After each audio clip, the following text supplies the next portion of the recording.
Hi, I'm Claire. Christy and Janine. We're three marketers that have spent decades in talent tech and recruitment, facing the same challenges and watching the same mistakes play out over and over again. We started What's the Point because we're tired of the fluff, vanity marketing, and wasted budgets that never drive real growth. This podcast is straight talk for marketers and leaders who want marketing that actually works. No jargon, no egos, just hard-won lessons and practical advice that will help you scale your business. Let's be honest, we have all felt it. Someone posts about the new AI tool that they're using. Somebody creates a new podcast, and suddenly it's all you can think about. Should we be doing that? But actually, if we lose sight of what our actual intentions are through FOMO, sometimes that can be a really bad thing as well. So today we're going to unwrap FOMO in marketing and whether it's a good thing or a bad thing. So, Claire, I'm going to come to you first. How do we define FOMO in marketing? I think for me, it's that instant distraction that you get. And I suppose that is the power of good marketing, right? So exactly, it's a double-edged sword. As a marketeer, you need to be absolutely, like as you just said, totally focused on your plan, your activity. But there's no reason why you shouldn't take inspiration or take kind of ideas. You can learn from other learning people, from right? it. But I think the minute you then start listening to whether it's your own inner dialogue or it's your boss's, I want to do that now. Have you seen this? I think we should try that. I think the moment that you start to say, okay, we can think about it, or yes, worse, just say yes out the, like, don't ever say yes out the box. I'm going to think about it. Please. Yeah. Just, that in itself, for me, is total, that's it. You're game over. Like you won't get back on that plan. You won't get back on that track. It will derail all of your good work, I think. And that's what the danger of FOMO is for me. Yeah. Agreed. I think there's a lot of marketers probably listening out here who can probably relate to their team members, their boss, and actually quite often like a consultant level saying, well, I saw this and I saw that, and why aren't we doing this? Why aren't we doing that? And I'd like to think that a lot of them, versus just saying yes, or at least going to start with the question, why? Why? What are we trying to achieve? Yeah, and that should be the challenge is then you say, why? Well, our competitor's doing it. And then what happens? And they get in this stalemate. Well, I mean, what should they be doing instead? Yeah, I think it's that. I think it goes back to asking that question every time. It's whether this is FOMO or whether it's somebody coming to you with, can I have? The question from a marketer perspective should always be, okay, tell me what we're trying to achieve with this. What challenge are you facing that you need to answer, that you think that flyer or that TikTok or that one page is gonna fix for you? Yeah. So I think that come back to asking the right question. You're absolutely right, Christy.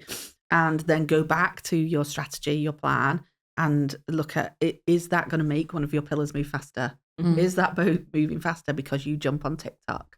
I think also as well, you've got to really think about, like, where's the depth of this new idea, new concept coming from?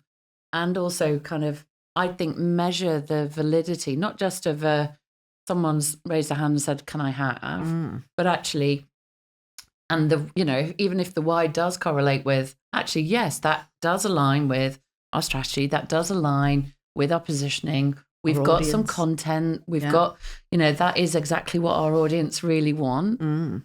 But then you've also got to measure the amount of effort, energy, and investment into developing that. Is it? And again, is that going to really funnel with your ongoing, in terms of where you're at in the timing of that campaign? Or, if you just started or you're just planning out, there's the time to go, what's everybody else doing? What's the current trends? Where are people showing up? How are they showing up? What can we leverage from everybody else doing what they're doing? Where can we be different? And that, again, is part of the plan, right? So that's part of the process of going through campaign design. But when you get to that point, that's where you want everybody's ideas. I used to hold kind of almost a a kind of town hall community kind of conversation back in the days of, managing team and being in a business. But I would just go and talk to people around lunchtime in the office, and I'd say, like, what do you think of this? Where do you think we should be? Because again, I'm not going to have all the ideas. Yeah, and what do you see? But what are you seeing? What are you thinking? What in the tech team? What's new right now? Part of that, if you're having those conversations, that it should, and I have a feeling this is actually what you were doing, is you're actually framing it in the context of what are your challenges? What are you seeing in the business? What are your challenges? What are you seeing in the market? What do you need solved? Now, I'm not saying that they're not going to come with, well, we need this to solve it. But if you could actually frame it in the challenge and get them thinking to frame it in the challenge versus the shiny, sexy new thing, it changes the conversation. It changes the position of, not hierarchy, but it puts the marketer or whomever is that person going around, it puts you on a partnership playing field versus being the subservient person who's just having to churn out everybody's whim. Yeah, absolutely.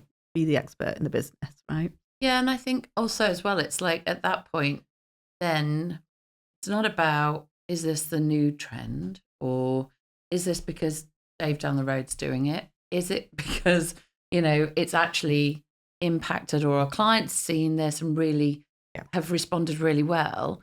You're actually doing something that you can then own the identity of that activity, and it becomes yours. And, a great, one of my kind of favorite stories is around Broadbean's New Year party. Yes. So that in itself was a thing.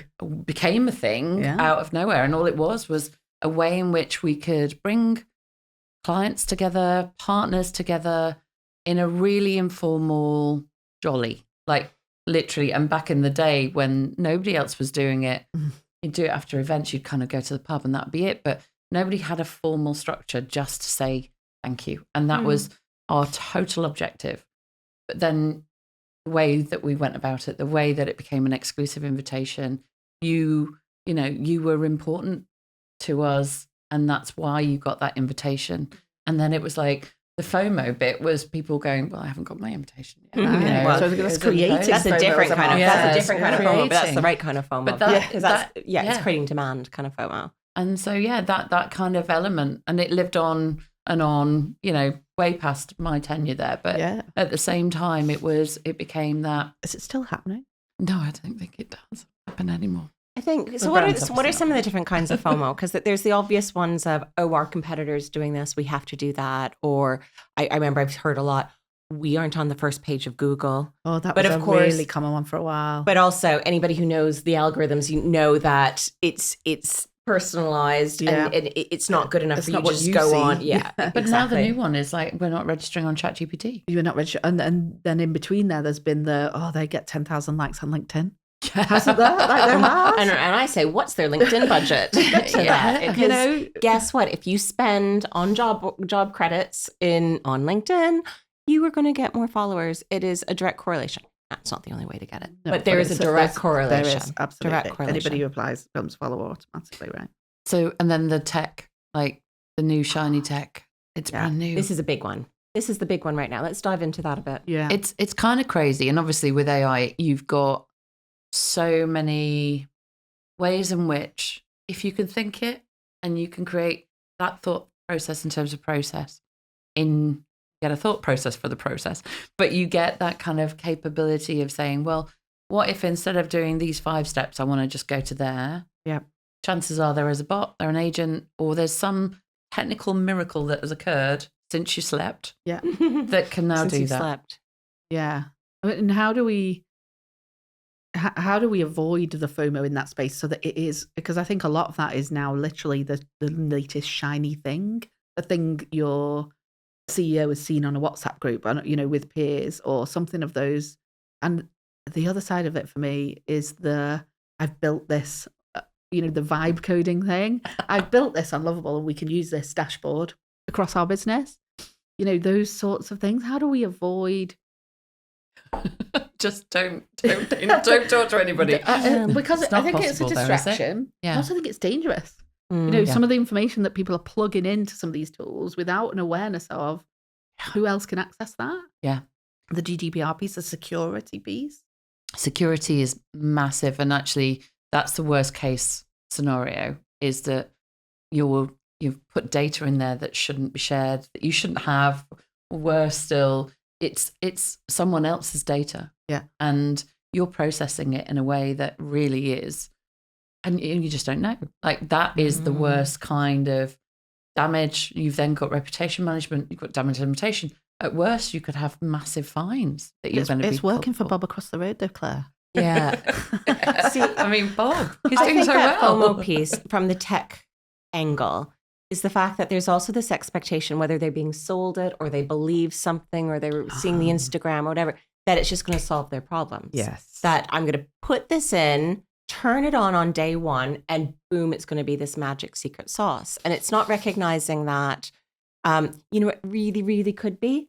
You got to put a little bit of time into it to start. So it might save you 90% of your time. Well, reinvest some of that at the beginning to make it work for you, and then reinvest on iterating later on. And guess what? Reinvest on actually, and main about pre-invest. I'm going to make that up. Pre-invest on actually understanding what you want it to do and seeing, does anything in my tech stack currently enable that? How does it fit together before I even purchase that shiny thing? And That's how have absolutely we got the thing. maximization from the stack we've got? Even if it doesn't do that shiny thing, are we maximizing what we're already paying for, what we're already using? Or are we inserting into, our workforce's life another tool that they don't use 3 of already? That's exactly the biggest kind of problem, I think, facing founders and also operations directors, anybody thinking about productivity and performance from a resource perspective, and not just from marketing, but throughout a business. Yeah. And that in itself is where this avalanche of new ways of working is kind of coming at everybody. And it's AI this, and, I've got a chatbot, I've got a robot, I've got an agent, I've got this, I've got the other. Yeah.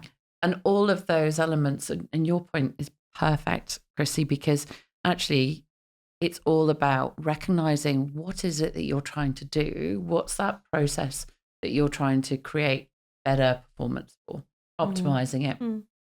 Whether we're looking at getting ourselves ranked in chat or Google or wherever the GEO scoring and things like that can now be, you've got to know, well, what is it that I'm trying to achieve? What's my objective here? And if there is technology that can help you do that, then that's great. Identify all of the different types of optimizations that you can bring, narrow down your choice, but first look at what you've got, because there's so many ways our partners can actually provide those quick wins for us if we talk to them. And that's one of the biggest things I talk to my clients a lot about, is how well do you have a relationship with your client in terms of their user case? Yeah, absolutely. In terms of the way in which they use your technology or the way in which they operate in your environment. And if you can't say that, we can pick up the phone and talk to them, every day of the week, then you need to work harder on that client relationship, because that's where you're going to get that level of continuity and understanding and user case kind of perspective. And I think it's true the other way, isn't it? Within the business, curate those relationships with your partners. Yeah, absolutely. I used to work really hard back in the day when it was a really important channel with the job boards. Yeah, same. This is my expectation. Yeah. I want to see it returning this amount for the money we're spending. Yeah. So I need you to work with me on whether that's training, whether that's better job adverts, whether that's better segmentation to the market and understanding who you've got and what job adverts I should be placing on there. Looking at all of the different factors, the conversion factors. But my expectation was that they were up for that conversation, and some of them were better than others. Yep. But I think, taking that over, and I used to work with a big business with tons of local branches and those sorts of things, where everybody wanted their own Facebook page, for example, to be able to post jobs on.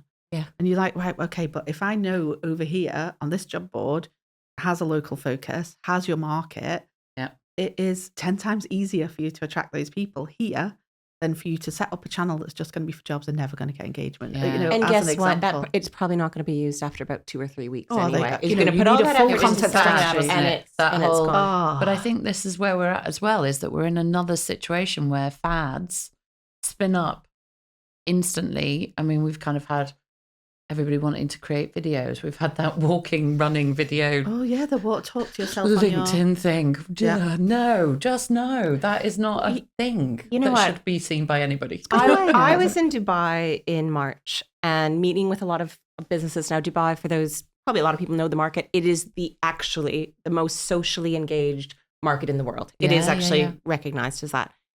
But as such, their viewpoint of what is marketing has shifted. So some of these businesses we were speaking to about marketing, I'm not, not trying to take away, but they said to us, they're like, we just don't want to do marketing because I don't want to show what I'm eating for breakfast. I don't want to show me running on the beach. I don't want to show, us just doing it. I really don't want, we deal with executive search. I really don't want them to see, the team just drinking every night. And I'm like, well, good thing. It's a channel, but it's not the only way to reach customers, even in a market like that is so socially engaged. So that's, we're now in a place that, again, kind of being in this bubble, they're seeing, that's what they see. They're on LinkedIn every day. They're in Dubai. They're seeing this is what all their competitors do. They're seeing, well, maybe that's what I have to be doing. We absolutely can apply this to the UK, to the US. We can apply this pretty much anywhere. But it was because nobody is, they hadn't had the influence to say, well, here's some alternatives.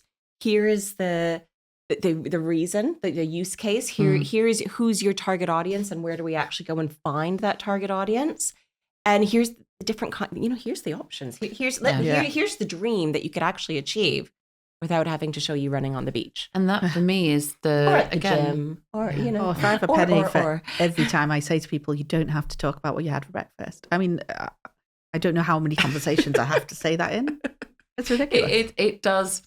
It freaks me out having spent as many years as I have, and you guys the same, actually really curating strategy, campaign strategy, and then campaign plan, campaign activity to, meet that. And I get it. There is definite, there's undertones to company culture. There's employee engagement. There is those kind of like bring your whole self to work kind of opportunities.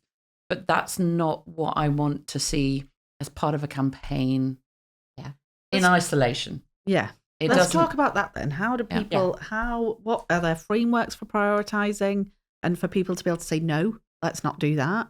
Are there ways to find that route between what's useful and what's just going to distract? How can we advise people on those things? I think when I was back in house and really thinking about my kind of quarterly activity, and I'd follow the business development plan for I'd be 6 months in advance of it. So I'd know, the events that I was going to be at. I knew the way in which we were going to show up in market. I also knew what was happening product-wise and development. And I also knew where we were going to be in terms of the grand scheme of things. A very lucky position to be in that we were at the forefront. But the one thing that I did kind of almost religiously was when it was coming up to sort of planning time, I'd look at my budgets, the annual perspective, and I'd look at what's the direction of travel the majority of our years, if you like. Where are they at? And I'd also go and do that influencer conversations. I'd speak to clients, I'd figure out where they were at. But the most important part of that whole process was really figuring out what are the ideas coming out from my sales team, what the people who are right in the weeds of the everyday conversations, because they are your channel for what's relevant, what's new, what's coming, the trends. They can also be that barometer of actually, well, the market's doing okay, or no, everybody's finding it really tough. Yeah. And actually, you've got to listen to that as a marketeer. So that would kind of almost color my plan for that 12 months. And we'd obviously, if we were in a down market, we'd look at try and find those ways in which we can bring things up. We'd look at how we can elevate the level of content or conversation. We'd get deeper in terms of the relationship development, because that meant we'd have proximity for longer, and we'd kind of have less churn, better relationship development in terms of financial gain from our existing client base. Yeah. But it also shored up our new business opportunities because we took those stories and we shone a light on that as well. So again, I don't think that you shouldn't definitely jump on the bandwagon of new stuff and new trends, but find it within the arc of your existing For story. the right reasons. And for the right reasons. Yeah. Develop and be innovative. Yeah. But do it in the right place. I talk to my sort of mentees quite a bit about getting to an 80-20. So working 80% of the time on the levers that you know I use will the work. exact Yeah. same. Yeah. Exact same. Work that you know the stuff that works, and you need to, I'm going to call it BAU. It's not BAU. It's it's effort, it's time, it's research, but that 80% of your time in that world, You know it's going to work. Yes, exactly. Within the boundaries that we ever know, marketing is absolutely going to work. But you leave 20% of the time for experimentation, for innovation, and also I think sometimes for accepting that it's a battle you're not going to win. Yeah. But proving your point and coming back and proving it. I think The business that can case. be Reverse business the cases other way of using it all the time. Sometimes there are people and business leaders that will, dictate that you are going to try that tool maybe or that channel. Yeah. But I think then taking that into that 20%, not the 80%, allows a different conversation to happen. Yeah, do you know what? And I, when I had a team, I used to talk about that a lot. Sometimes, know which battle you can say, okay, we'll do it your way this time, then we'll do it my way. And I think that can be a really strong way of prioritizing, and of saying no. Yeah. Not yet. It only works though when you recognize that you can't then say yes to everything there forevermore. So that 20%, you find out what works in that. Choose and your if you're battle. moving it to your 80%, something else goes, because there's always going to be 100%. prioritization. Something goes. Yeah. So you can't suddenly be at 100%, 120, 140, 160, No. unless you're adding budget or adding heads to enable that. Yeah. There's always a finite, and granted, AI and all the tools, that's hopefully is going to enable all of us to do Have with 20%. less. Yeah. But we still need the 20% time to figure out, is this Correct. going to But actually I make a think difference? the 80 is what I'm worried about. Because Yeah. that 80 can very quickly get stretched, and then you're Yes. just spinning your wheels if you Totally. don't find a way Yeah. to more efficiently either prioritize it or efficiently service it or add more Outsource it. resource to service it. So the one thing that you used, which was BAU, business as usual, Yeah. I used to use that all the time, and I kind of felt like that was our absolute fixed plan. Right? Right. This was our plan A. And years ago as well, a mentor sort of said to me and suggested that, your plan A is great. That's trucking. What happens when that actually can't happen anymore? COVID obviously was that in terms of business case for a lot of organizations. But it was also quite a big thing from a personal perspective for me as well. So kind of that whole, something stops, dead end, plan A is never going to work again. That really was not ever going to come back online. Yeah. Plan B is your kind of, okay, well, if that happens, then I can branch off X, Y. If I can hit that target sooner than I'm projecting, then I can reallocate time, resource, or just activity into something new. I can do a little bit more of an experimentation. So I think your framework is brilliant in terms of the BAU bit, but knowing and recognizing that strands of that activity can finish sooner, that can actually also run away with your budget and your time if you don't recognize, manage, and measure the effectiveness of things. So don't just get in the rut and let things roll because That's the way we've always that's the way done that we've it. done it. Yeah, exactly that. But that's why, for me, the 20% should feed that. And to your point, then you can sort of look and go, okay, this is really working. This new tool, this, new campaign, new messaging, whatever that 20% is allowing you to do. And then you can move that into your 80% to replace something that's not working as well anymore, because nothing is going to continue to work at the same level all the time. Well, let's talk about experimentation then for a little minute, because again, so many of the activities and so much of the tactics that we can kind of spin up, and we're all kind of practicing the art of experimenting, where it's something that may not be new, but it's something different to add to the mix, right? In terms of campaigns. So I recently looked at paid advertising and Google AdWords, and for years and years I'm like, well, that's rubbish. It's a complete waste of money. We're never doing that. But actually looking at it in conjunction with other targeted marketing, almost account-based marketing kind of ABM strategy with a specific cohort of client names, but actually sticking some money and budget around that. We're not talking masses. I'm talking about less than $1,000 for a 4-week campaign. Yep. But the platforms in analytics now can be so specific. You can build really great cohort test cases and present a business case, and then you've got leads coming through. But it's okay. Well, we can do this with $1,000 in 4 weeks. We can probably get, I don't know, 3 or 4 leads in. Is it worth that exploration? Can't put teeth back in. But do you know what I mean? If it's is it worth it based on the fact that you've got X amount of budget allocated to this campaign? I think there's 2 challenges that come with that. And I'm not saying, I do think it is worth it. Yeah. That might put my own vote in. But I think the challenges you come from, most of the businesses within our industry will prioritize the organic channels first. Yep. And both in terms, and it goes with the FOMO discussion, this idea that we need to be on every channel because I have FOMO if I'm not there, combined with maybe not that set strategy because they've never actually done a marketing plan and a strategy, means that they are in this place of organic channels that they will have never, I wouldn't say never, but in most cases will not have maximized them to necessarily warrant paid because they aren't following a plan and with KPIs and what it looks like. When it actually gets to the paid as well, though, you tend to have, quite often you have a scenario that you have an in-house marketer who's never done paid before because nobody in the business had ever done paid before. And they don't really know some of what does good look like? And I'm not trying to sit on a high horse, but this is the real science of marketing right now.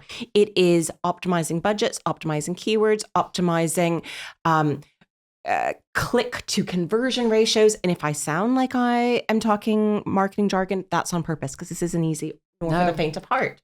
So you could very quickly burn through budget. Specialism. Yeah. You could very quickly burn through budget and not see the return because the people who are building these campaigns or managing the campaigns don't have the experience to have done it. Yeah, no. All the time. Right. These things, especially if you're experimenting, you're not used to it. You need time to tweak, to test, to working with to specialists. I think that's the other thing, and not being scared to say, actually, you know what, that level of innovation, that level of new is beyond our reach.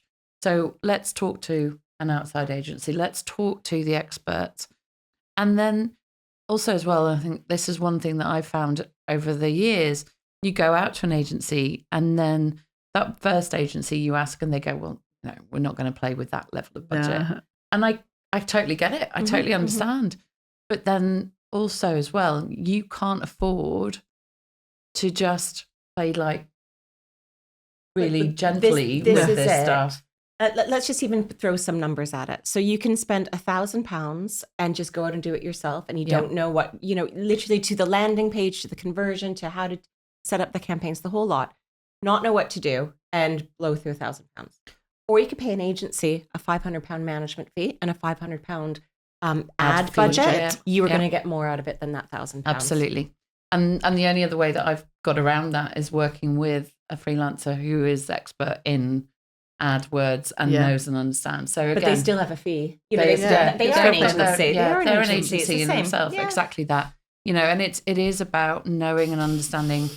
Okay, if we're going to be serious about it, what's the ultimate goal? And this isn't just about, testing what our return on investment is for that channel. It's about having that channel as part of our comprehensive campaign plan.